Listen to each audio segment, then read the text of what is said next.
आप देखें कि आज हमारे समाज में जितनी भी प्रकार की विषमताएं हैं, जितनी भी प्रकार की समस्याएं हैं, प्रॉब्लम्स हमारे सामने हैं, उसके पीछे एक विशेष बात डिवीजनिज्म है, अलगाववाद है। चाहे वो कास्टिज्म हो, जातिवाद हो, चाहे हिंदू मुसलमान का झगड़ा हो, चाहे वो दूसरे दूसरे बातों को लेकर हो, विदेशों और देशों में भी जो झगड़े हैं, इंटरनेशनल स्तर पर भी जो आज अशांति बनी रहती है। मैं रूस का हूँ, मैं अमेरिका का हूँ, मैं पंजाबी हूँ, मैं यूपी का हूँ, मैं साउथ इंडिया का हूँ, मैं नॉर्थ इंडिया का हूँ। इस प्रकार की बातों को लेकर जो अलगाववाद है, सेपरेटिज्म है, डिवीजनिज्म है, जिससे कि मनुष्य अपनी शक्तियों को इकट्ठा करके एकजुट होकर आपस में संगठित रूप से समस्याओं का हल करने की बजाय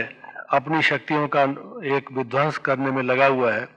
जिससे कि और समस्याएं बढ़ जाती हैं। तो आप देखेंगे कि उसमें आप उसका कैसे हल कर सकते हैं, आप मनुष्यों को इकट्ठा एकजुट कैसे कर सकते हैं, उनमें यूनिटी कैसे ला सकते हैं। और अगर हम यूनिटी नहीं लाते, कोऑपरेशन नहीं लाते, आपस में स्नेह और प्रेम नहीं होता,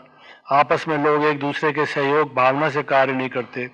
तो ये समस्याएं आप देखेंगे कि हल नहीं हो सकती। और उसका केवल एक ही उपाय है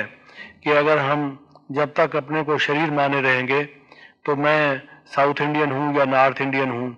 मैं ये भाषा बोलता हूँ या वो भाषा बोलता हूँ, मैं अमेरिकन हूँ या मैं अफ्रीकन हूँ, ये भेदभाव चाहे वो कलर के हों, चाहे लैंग्वेज के हों, चाहे वो प्रोविंशियलिज्म हो, ये होते रहेंगे, बंटवारा बना रहेगा और दुनिया में झगड़े होते रहेंगे। अगर इनको आप मिटाना चाहते हैं, हिंदू मुस्लिम सिख ईसाई सब आपस में भाई भाई, या नॉर्थ इंडियन साउथ इंडियन भाई भाई, या रूसी और भारतीय भाई भाई जैसे नारे लगाए जाते हैं, लेकिन उसके पीछे सिद्धांत क्या है, असलियत क्या है, उसको जब तक हम नहीं जानेंगे तो ये कैसे होगा कि यूनिटी आए और आपस में हम प्रेम से रहें, ये एक मूल्यनिष्ठ समाज की स्थापना हम कर सकें,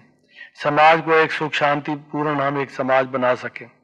उसका केवल एक ही तरीका है मिलाने का, कि अगर हम ये समझें कि हम सब आत्मा हैं, ये जो पंच भौतिक शरीर है ये तो एक हमारा चोला है, ये एक असेंबलीज ऑफ इंस्ट्रूमेंट्स है जिसके द्वारा हम कुछ कार्य करते हैं,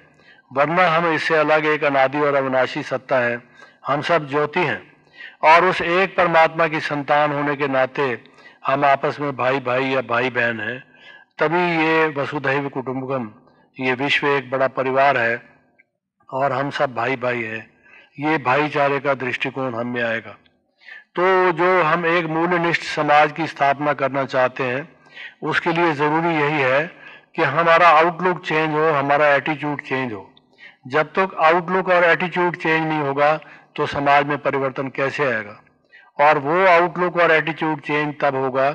जब हमारा पहले स्वयं के प्रति जो रॉन्ग एटीट्यूड बना हुआ है कि हम अपने को एक पुतला मिट्टी का, एक शरीर नाशवान चीज माने हुए हैं, जो दाल भात हम खाते हैं जिससे ये शरीर बना है, बढ़ता है, हृष्ट पुष्ट रहता है, अगर हम अपने को उसी का अपने अस्तित्व को उसी से जोड़ देंगे, ये तो शरीर है, ये मटेरियल है, लेकिन इस मटेरियल को चलाने वाली इसके पीछे एक स्पिरिचुअल है जो चेतन सत्ता है, जिसको हम कॉन्शियसनेस कहते हैं, जिसका अध्ययन साइकोलॉजी में, फिलॉसफी में और मेडिकल साइंसेज में होता है कि चेतनता क्या है, कॉन्शियसनेस क्या है, जो कि प्राथमिक रियलिटी है। अगर कॉन्शियसनेस ना हो तो यहाँ सब जो बैठे हैं हमें उसकी अवेयरनेस भी नहीं होगी और जो कुछ हम सुन रहे हैं या बोल रहे हैं उसका भी हमें पता नहीं होगा। तो जितना भी अध्ययन हम करते हैं, जितने विषय हम अपने स्टडी में लाते हैं, आप ये देखेंगे कि उनके पीछे भी जो मूलभूत हमारी सत्ता है वो कॉन्शियसनेस है, चेतना है। वो चेतना क्या है जो मेरा स्वरूप है, उसको जानने की जरूरत है। उससे ही समाज में एकता आ सकती है